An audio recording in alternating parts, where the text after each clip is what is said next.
So, let's try this again. Sit up straight, Andrew.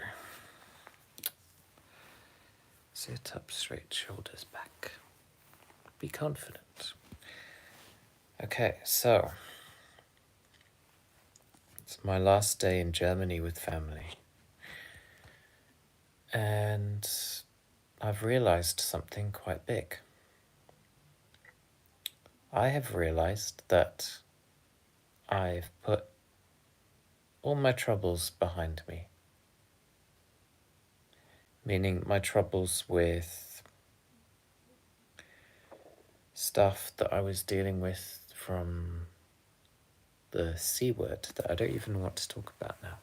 Meaning, I do want to talk about it, but I don't want to approach the subject directly because I feel like I've properly moved on from it. And that's an amazing thing to say. I feel like I haven't even had to really think about neurological stuff.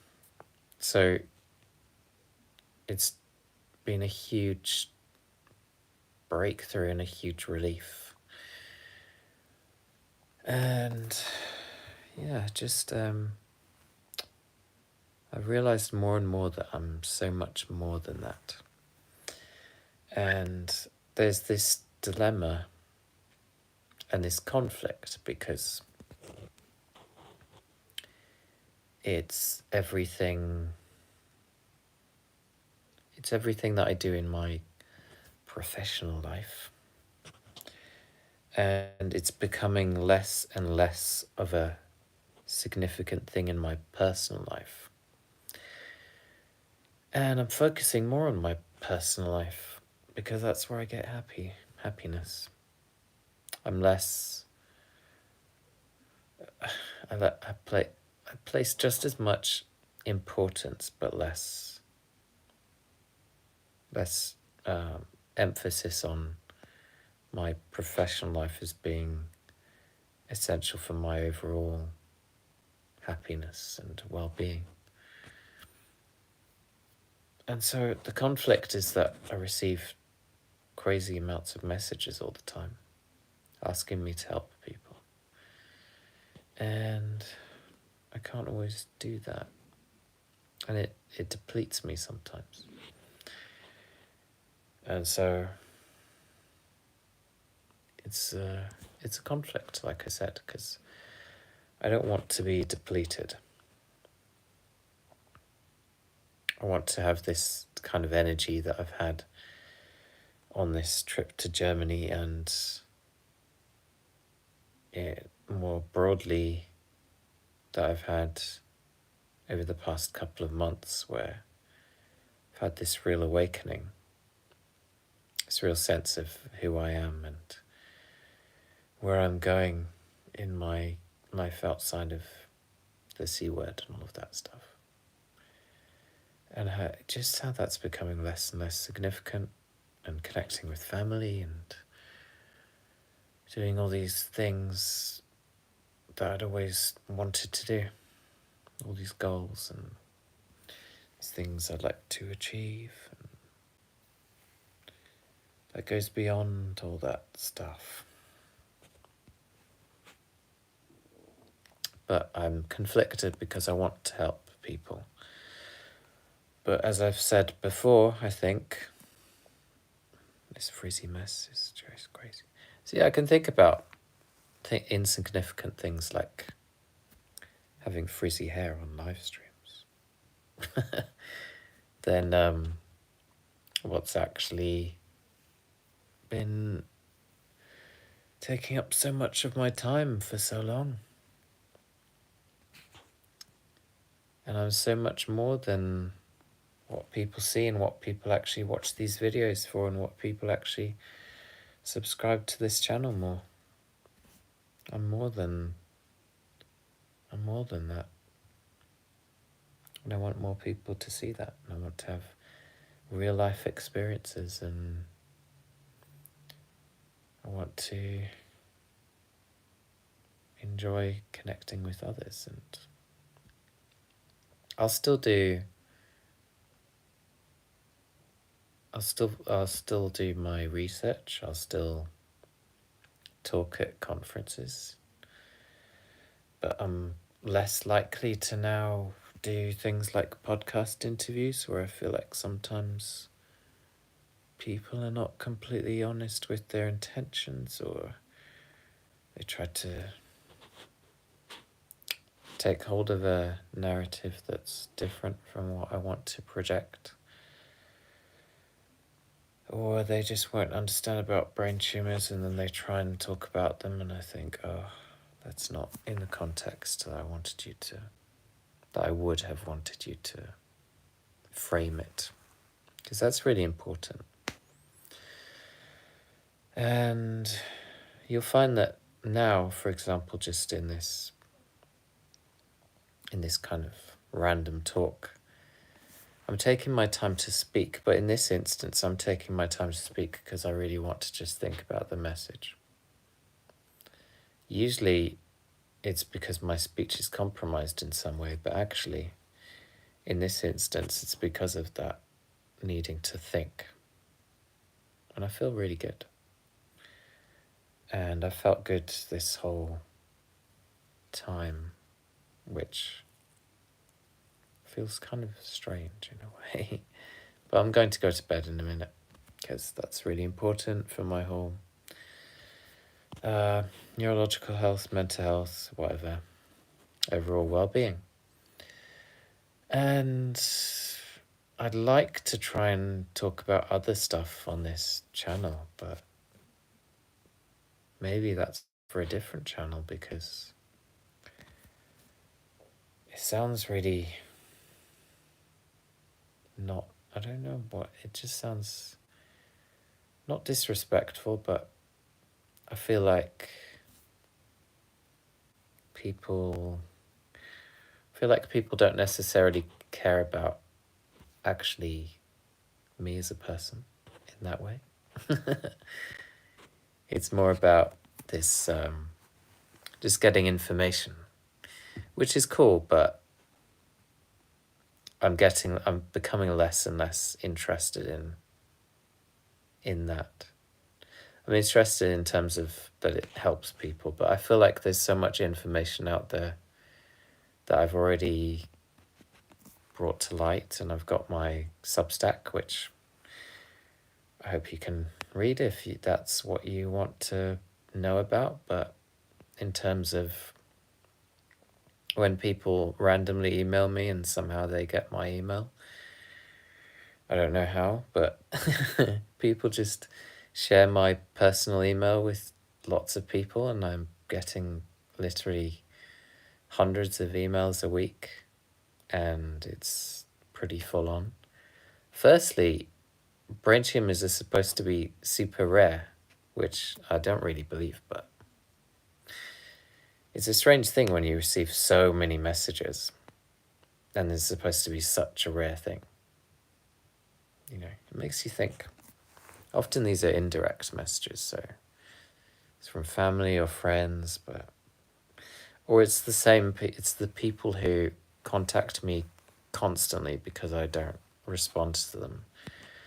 But there are many reasons I don't respond. I try to respond to as many people as possible, but it can affect my mental health. So I have taken quite a break from that recently and focused on things that are important in life. And I find that I'm managing to do so much at the moment, and I'm very grateful for that, and I want that to continue. I don't have any pain, I don't have any struggles with seizure activity or anything. And I'm putting on weight, which is good. That was a difficulty for me before. And I haven't really changed much. I'm just feeling a lot better. And my appetite's stimulated more because I'm doing more exercise. I'm spending a lot of time in the sun at the moment. And I'm happier. that's it. And my fitness levels are becoming more improved. Don't know if that's the right way to frame it, way to phrase it grammatically. And I've had some challenges in terms of that. I've had some challenges with the language part of my brain, which is a good challenge because I'm working on my German more because I'm in Germany at the moment.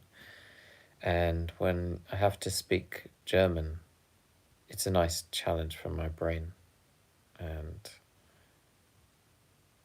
I just find I enjoy it. And I'm trying to improve my German because it's been quite embarrassing for me that I grew up as a child in Germany. I was born in the German part of Switzerland, near Zurich, and lots of German friends, lots of connections with Germany. My dad's lived here for well over 30 years. My brother lives here. His wife is German. My stepmother's practically German. And I've always liked coming here because I didn't have the best childhood, but there are some good things from it, which I only remember when I come back here, really. And there's that nostalgia thing. Felt a bit weird, just, I guess, thinking about how it was when I came to the UK when I was 13, being English, and then only really having moved there properly, or lived there properly, from 13 years of age.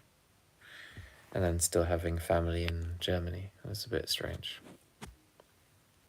But, yeah, I've reconnected with that here. And it's made me want to challenge my brain in different ways to work on my German. And also, I want to be more self-sufficient in some ways, just in terms of acquiring skills that are useful for life. One simple thing I want to do is to get into woodwork more. So at home I've bought some tools for that, just a drill and some different bits and bobs and discarded pieces of wood. And I want to make stuff. I'm very interested in just getting to make bits of furniture and upcycling, having projects to do, learning about, I'd like to go fishing more, things like that, learn those kind of skills a lot of skills that I learned when I was in the Scouts when I was a child. Because in Germany, when I grew up as a child, there were lots of I was in the Scouts, and it was in an international community, even though I had lots of German friends as well. And I was in the Scouts, and we had lots of wooded areas that we would go into and go camping and learn survival skills and how to tie about 100 different knots and all this stuff. And make a fire just with no tools. And I'd like to go over that again. Maybe even as an adult, I could be like a scout, because I think being part of the Scouts as a child is so good. If I ever have kids of my own, which I don't know if I will, but if I ever do, I'll definitely have them in the Scouts. probably different to when I was growing up, but I'd like to do that. And when I come back from Germany, which is tomorrow, because today's my last day, I will be going to a brain tumour conference in Cambridge. It's a big one because it's the British Neuro-Oncology Society's annual conference. So it's a huge thing. You have researchers from all over the UK coming to Cambridge this time. Goes to different parts of the country. Going to Cambridge, and I would like to. It's always been a goal of mine to present at this conference because it's very mainstream, and I do a lot of conferences for kind of the metabolic therapy crowd, which is fantastic, but I don't want there to be this disconnect. I want there to be more of this discussion happening and more of this research presented at these big conferences for traditional oncologists, let's say, traditional researchers, traditional PhD students, these people. Not just, didn't know, I lost my train of thought there, but I kind of knew where I was going, but I wasn't. So eventually I'd like to present. I've always wanted to present at this conference. That's where I was going. And people are interested in me to such a point that I am being, I'm receiving, I'm going for free, and they're paying for everything for me because I'm an interesting guy. And the fact that they're taking more interest in me is really positive, and I hope to have more fruitful discussions, keeping in mind that I'm doing a PhD now in this in brain cancer metabolism, and so they need to listen to me now, whereas before they had a choice. They could just ignore me.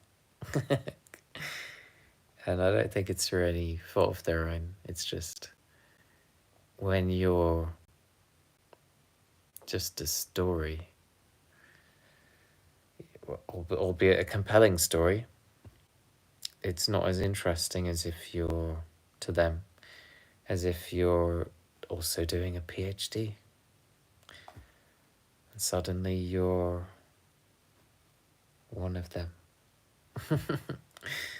As well as being on the other side. It's not a unique thing, but it kind of is.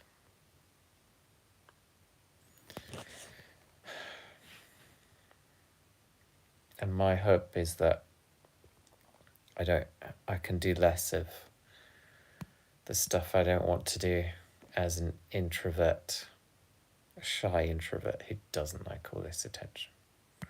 I like it because of what it does, but I don't like it in terms of who I am. And moving from London made me realise more and more that that's not who I am as well, because I like a quiet life in nature and having a community of people. And I'm a spiritual person, so I like that too. And I feel like that's an important part of healing that a lot of people forget. They just talk about the diet. They think about the diet all the time. But the diet is made so much simpler if you're content with life, and if you're on the right path, and if you connect with others.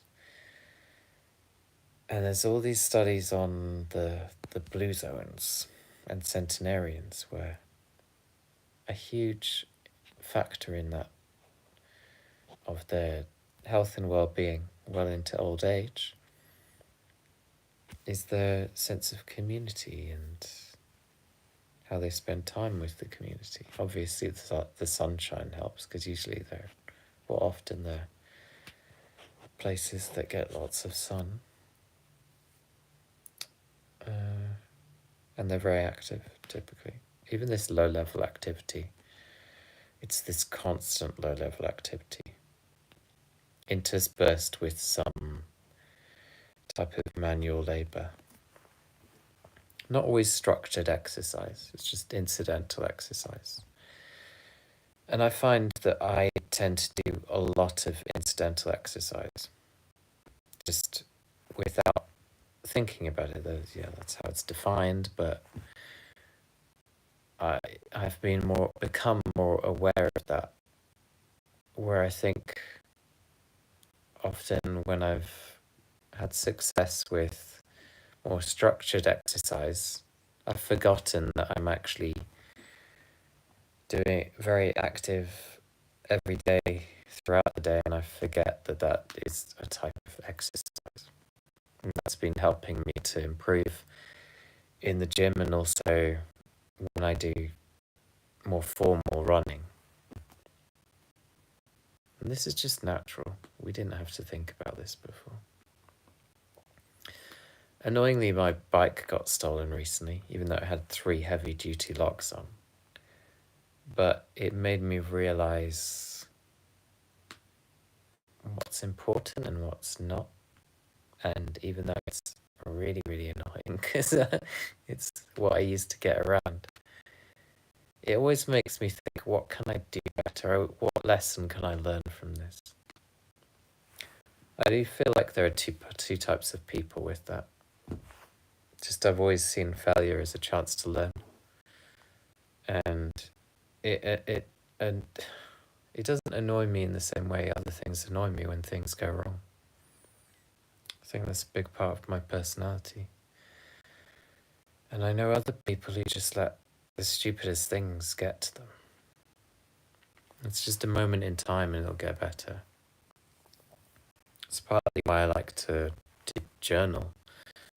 Because you can look back on days where you were struggling, and then look back a number of days and you can see days where it's evidence of that just being a temporary state. It's inevitable that you can't be up here all every day. But now on my bad days are neutral rather than being through the floor. And I know that my diet does help with that, but it's also my perspective on life and things that happen in life, and my understanding and appreciation that you're going to have some days that are just shit, but you just have to accept them. And one thing that I've learned from having days where I have and maybe I've become tired from doing a lot of exercise, is that I now take my recovery days and my recovery in general from life and exercise and all these things, take my recovery just as serious as my sleep. And that's important to me. I know where my threshold is. And even though my threshold is improving, I try to think, okay, as much as I've stressed myself in on this day in both good and bad days, as much as I've done that, I will have an equal kind of recovery period. And I'll do things I enjoy, and I'll eat things that I know. I have quite a strict diet. There are certain things that I know I'm really going to enjoy. So shoulder, just that, that's something that I really love to eat. And I'll just think, okay, if I've had this day that's just been really stressful, where I've done a lot, or if I've gone a long fast, I can do this now where the day after I think, okay, I'm just going to have 1 or 2 meals in the day. And the thing I'm really going to look forward to is that lamb shoulder. Just with all the fattiness, and often I'll try to get cuts that have lots of connective tissue. You get the benefits of the glycine as well, which I find for me has a real calming effect and balances out the methionine, which is a good thing in general. And it's just very satisfying. Try different cuts of meat and see how you feel. I got the seafood as well. I'm trying to vary things a bit more now because it keeps things interesting and enjoyable, and it's quite novel. I like getting the whole fish rather than, you just get a fillet fish, but instead just get the whole fish, and just keeps things interesting. I like the skin. I don't always like having to remove all the bones, but if you get these smaller fish, so you don't need to think about that. So if you get sprats or whole sardines rather than mince, that kind of just mix things up. It keeps things interesting. That's what I like to do. Because, have fun with it. It's not fun just if you're sticking to a strict diet and it's like remain strict, but make it enjoyable. Just prepare food in a different way. Even if you have eggs, there's so many ways to eat eggs. I would like to very lightly cook eggs. I don't like, just even nutritionally as well as preference. But anyway, there's also some a carnivore eggnog if you want. In the wintertime, I like to do that. Just mix things up, try new things. And another thing that I really benefit from, if you're one of these people who maybe eats from boredom, or you're just stressed or not feeling good mentally, that makes you want to self-medicate in a way by just eating. You can always just do what I like to do and eat outside, or do what my mum used to make me do, which I really valued. And whenever I've shared spaces with people, is to eat with other people. Sit down at the table. Don't sit in front of a screen and eat. That's not healthy. And I think it messes up your hunger and satiety.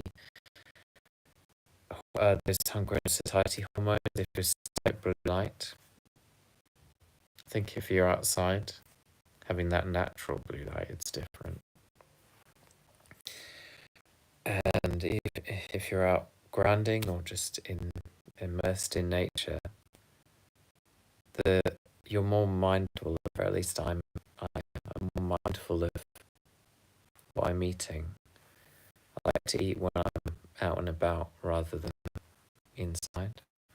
And if I am inside, I like to eat with other people. The food isn't the focal point. The conversation is the people around me.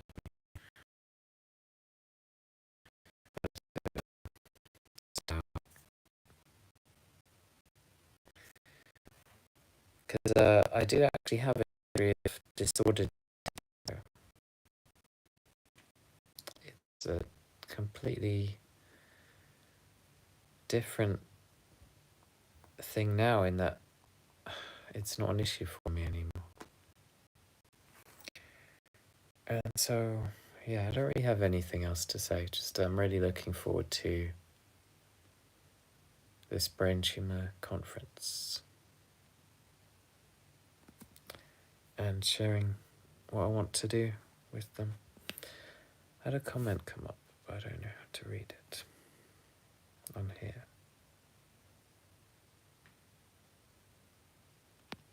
So, actually, I got it up now.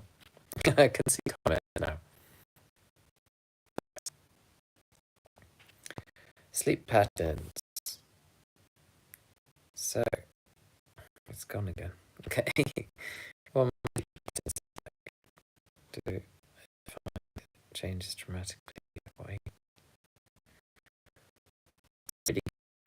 I think because it's changed in the summertime and with me being more active, in that I'm actually eating closer to bedtime, and that's actually been helping me rather than hindering me, which is interesting. I don't know what it is, but it helps me.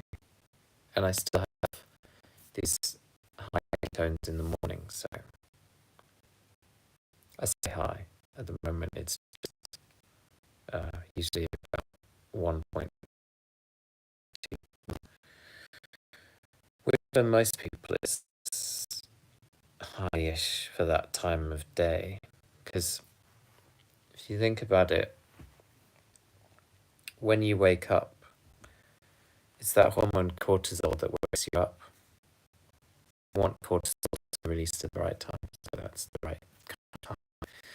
And it also slightly just elevates your blood sugar. So it's my ketones are always lower in the morning, and I think it's called dawn phenomenon. Dawn phenomenon, yeah.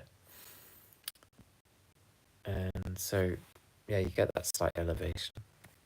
But then you can even bring it down just by drinking water sometimes,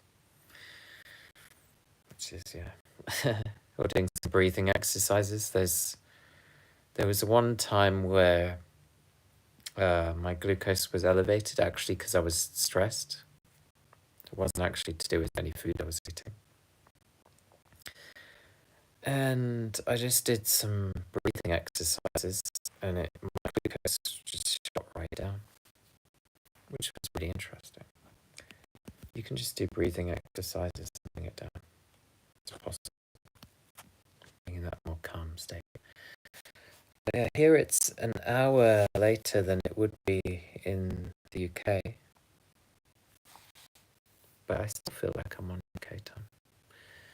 But I do need to turn off these lights and do my usual sleep routine. I have looked out of it a bit, just being with family. But I am going to improve my German. I'm going to have. I want to have a German speaking channel where I just speak in German, just to challenge me, because I need that.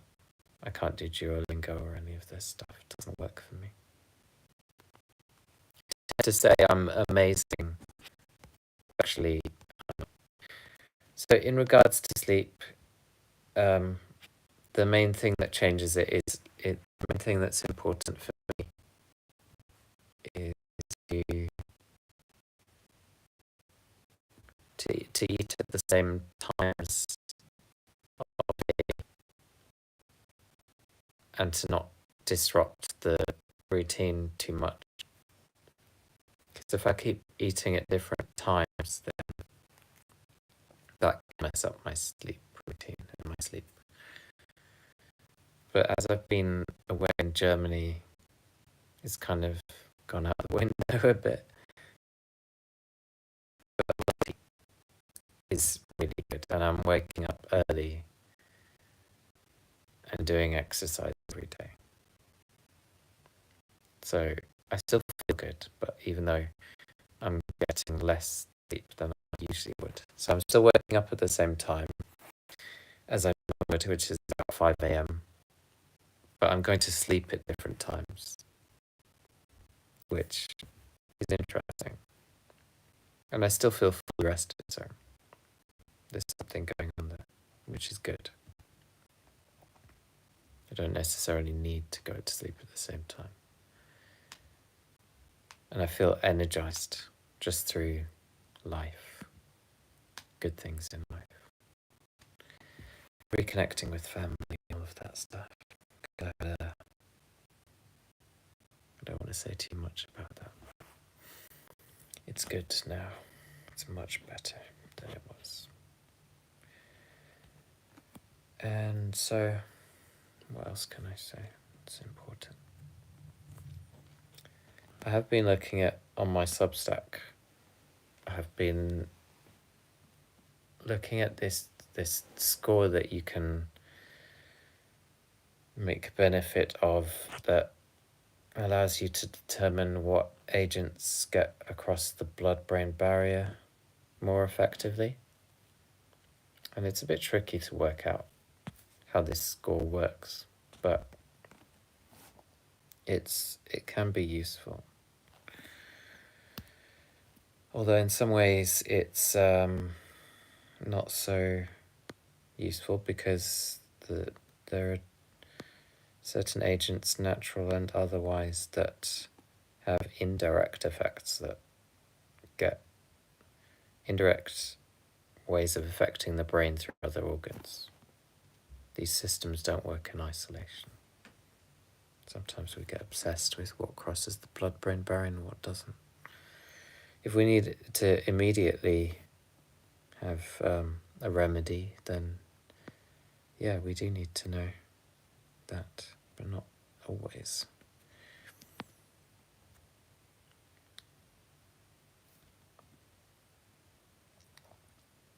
I have used a continuous glucose monitor at various periods of time, yes. But I don't do it now because I have lots of experience doing different things that I've been doing. And so I can predict what's likely to benefit me and not. And also I find it makes me quite anxious if I'm constantly stressing about blood glucose levels. Especially if I'm feeling and my blood markers are all great, because I have blood tests regularly. And they're all really good at the moment.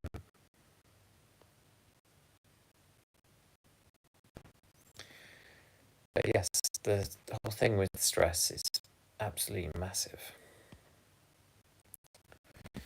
And I see the people who follow ketogenic diets for cancer, and they're stressed out of their minds. And they're just constantly stressed out about what they're eating. And the food isn't the most important thing. Often, it's more about what you're not doing rather than what you're doing. Speaking of which,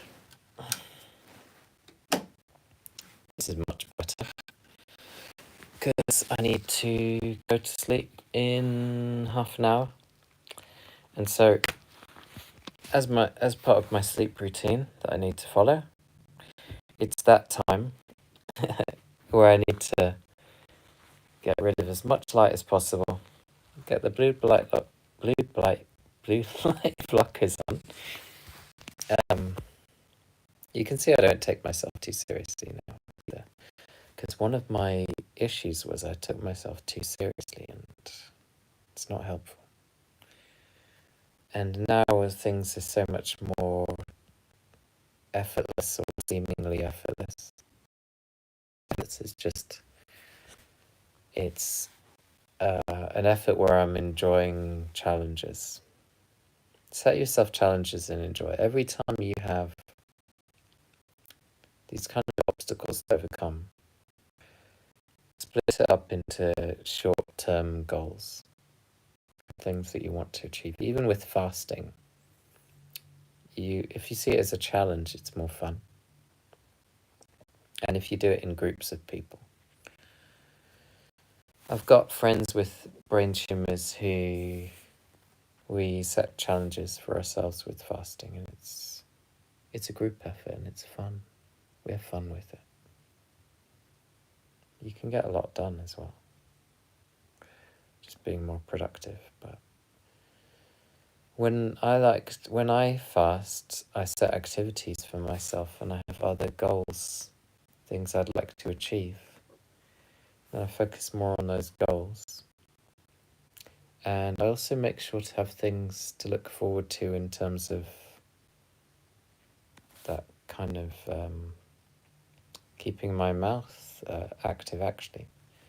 In terms of, because one of the things that maybe you miss if you're fasting is that mouthfeel.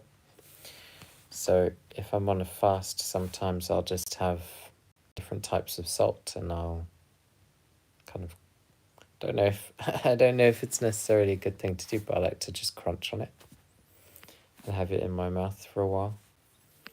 Or I will have hot water. It's just water on its own, not from the tap.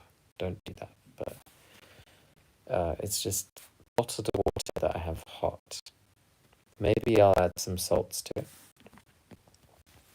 But I just like having hot drinks, and I don't like to have any, or I don't always feel well having tea. So, because, well, for a start, I can't have normal tea because of the caffeine. And I'm very limited even to what herbal teas I can tolerate. So I'll often just have hot water. And it's that comforting feeling I get just with a hot drink. It's a mental thing. That if I were to have room temperature water, I wouldn't like it and it wouldn't be satisfying. But if I have either, if I need to be comforted, I have a hot drink of just water. If I need to be feeling refreshed, or if it's a really hot day, I just have a really cold drink. And I find it really cold water. Or, one thing I do as well is, you might not tolerate this or like it, but I have sparkling water with apple cider vinegar, very cold, and that's like the equivalent of like a Coca-Cola for me. that's the most interesting. That's the most that's like a treat for me. That's the most exciting that my diet gets. I allow myself to have sparkling water with apple cider vinegar in it. And it feels like this, like a fizzy drink. And it feels like a treat. It's a mad thing to say, but... And you do have to have just a tiny bit of apple cider vinegar rather than a lot, because you don't want to just have all that acidity. I'm thinking not in terms of it having any negative effects on the stomach or digestion, but just in terms of like oral health, you don't necessarily want that. So you should dilute it a lot, have lots of water. Also for me, because I have a history of disordered eating from years ago, it did affect my teeth. So I had to have those fixed, because I would make myself throw up a lot. and I went to an eating disorders hospital, which was an experience because it was just all I could see as inpatients were just women, just really skinny women, and I was the only man. So that was fun as a young man, just having all these just people you can't relate to, and therapists who struggle to know how to speak to you, because it's the reasoning, I guess reasons are similar in that you're dealing with trauma and all of this, but also very different, because the way men and women think and deal with these things are very different. And so I had to navigate that myself. This was long before the brain tumour. And so dealing with my disordered eating that I had from a very young age in my life, that I think stunted my growth and caused loads of other issues. That's been one of the things that has helped me so much and has allowed me to grow and to deal with stress and become resilient. And another interesting part of that is when I had when I did one of these DNA tests, you have this thing called it's like a warrior gene that some people have. It's like COMT or whatever. And yeah, you can see if that's expressed in a way that means you're resilient. It's like a resilience gene, and I have that. And so that was really interesting too, because maybe it's an aspect of my personality that I'm able to get through tough shit. I'm able to get through tough stuff.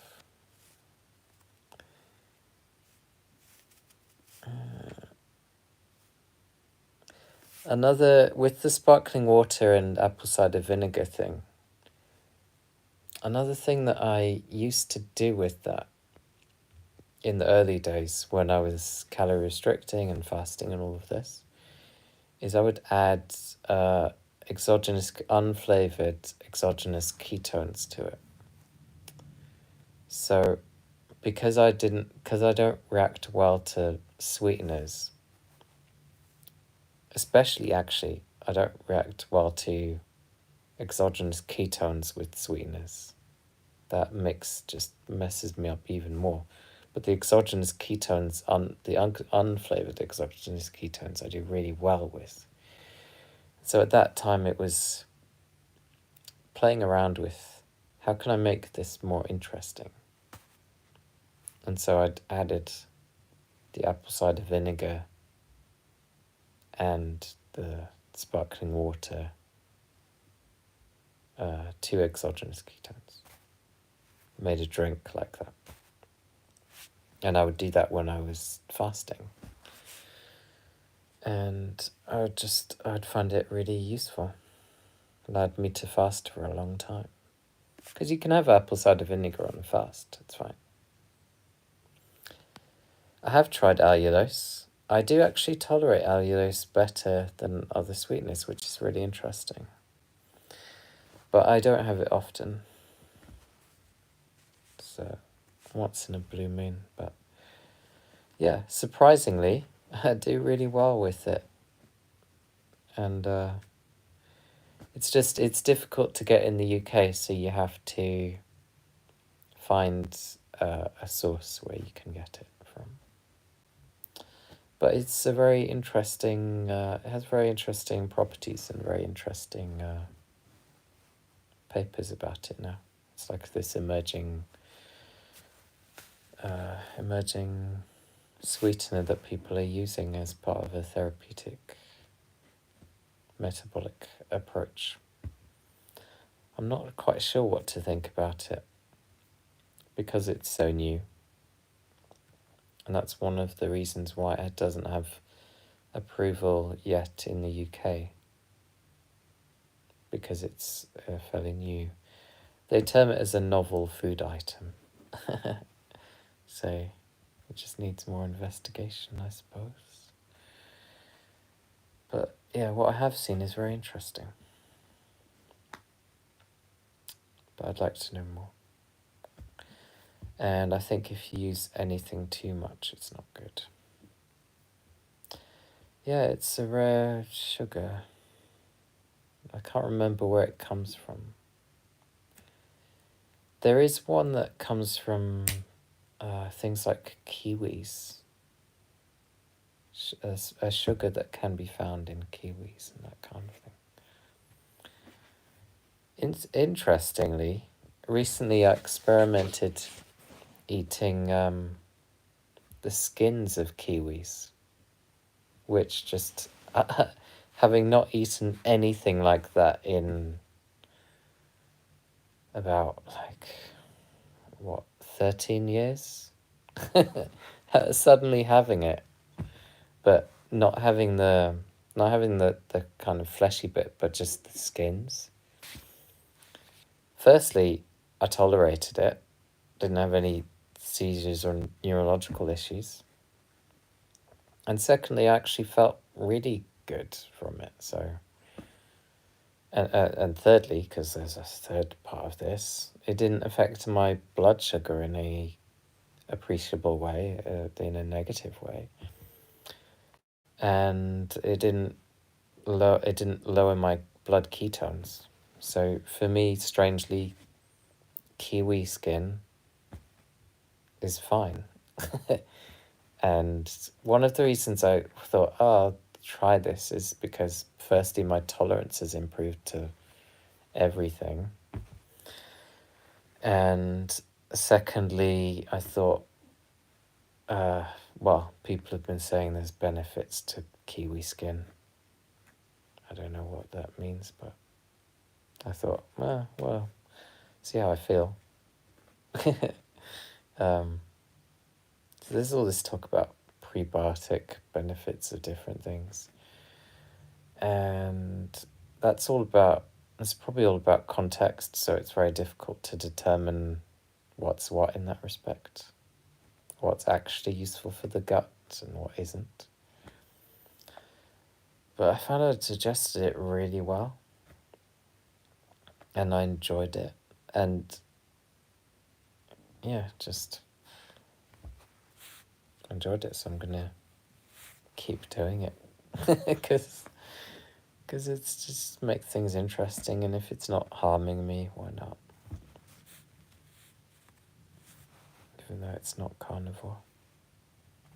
If I feel good, why not?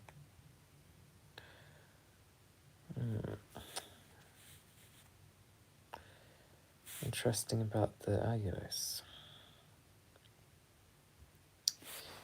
Yeah, if I have any, with other sweeteners, it causes me to have this kind of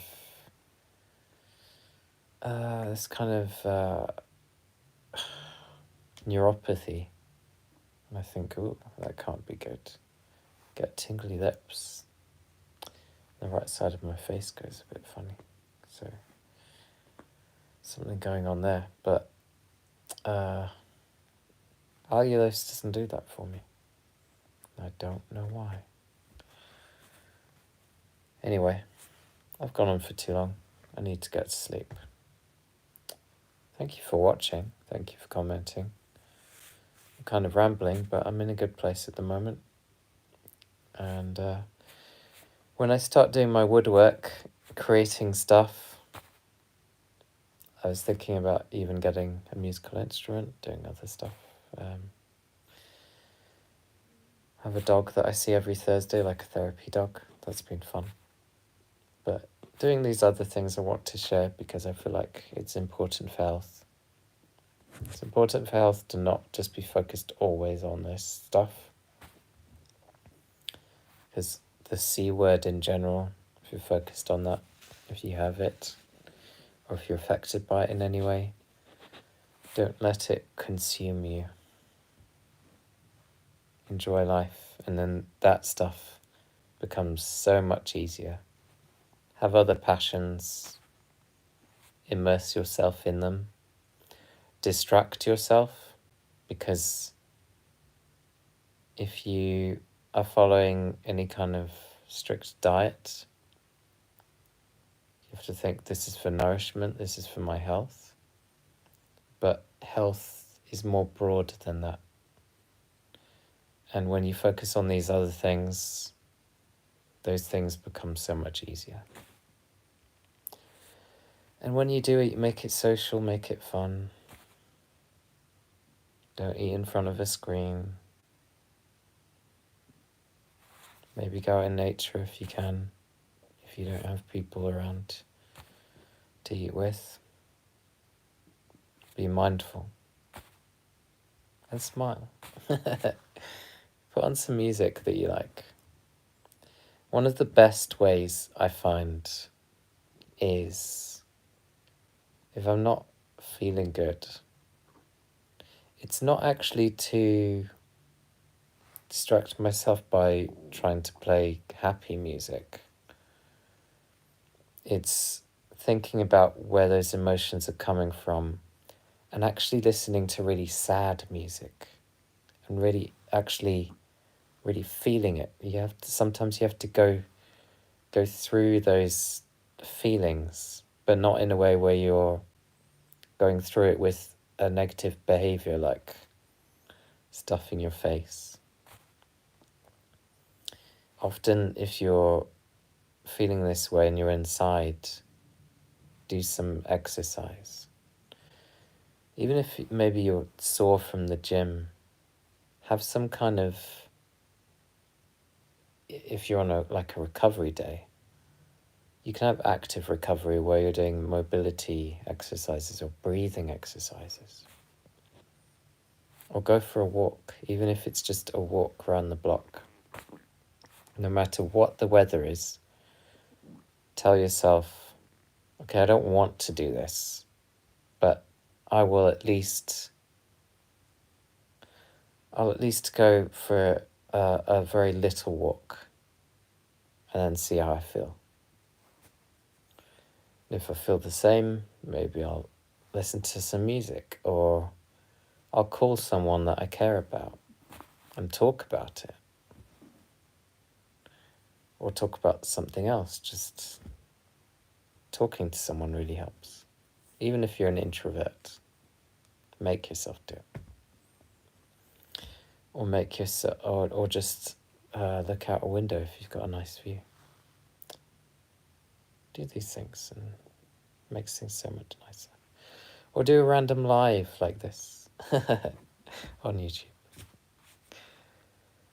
And another thing that I should mention, which would have been an issue for me, but isn't now, is I stopped flying, so my journey is a lot less stressful.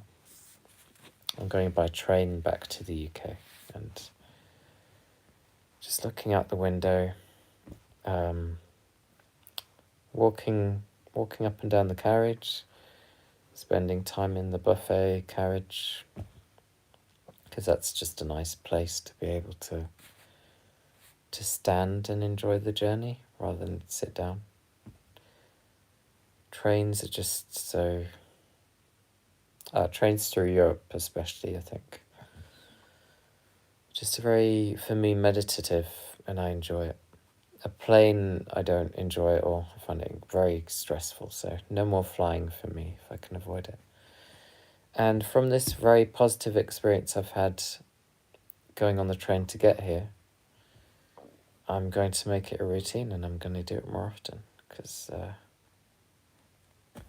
it's very enjoyable. You get to see interesting places. I passed Cologne on my way here, and I enjoyed it, because there was lots of nice things to see out the window. Now I'm going to go to bed. Good night, everyone. And whatever time it is where you are, hope you have a good rest of the day.